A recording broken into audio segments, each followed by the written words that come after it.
কি?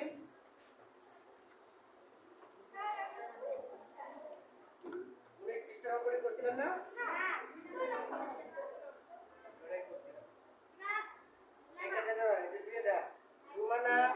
রুমেনা ক সংখ্যক টিস্যু বক্স 48 টাকা দরে কিনে দোকানিকে ক টাকা দিলে দোকানি তাকে 116 টাকা ফেরত দিল।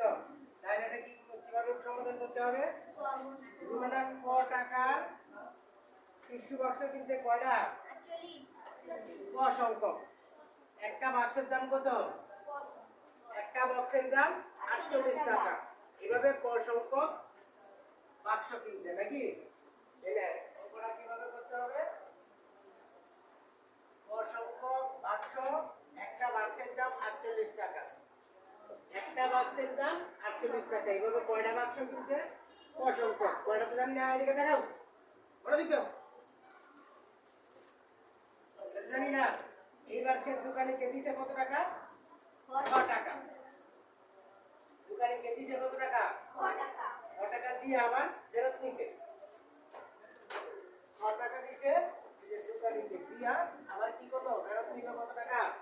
116 টাকা।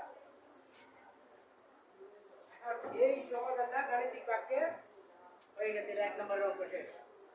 ওই যে কালীঘরটির মধ্যে আছে না, কালীঘর, প্রথম কালীঘরে বসবে ক সংখ্যক 48 গুণ সমান পরের কালীঘরের মধ্যে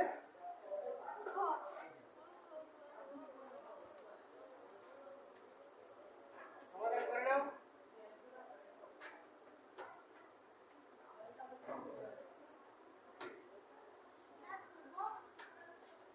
অবশ্যই কমেন্টে শেষ করবা। 2 নম্বর তাড়াতাড়ি করো।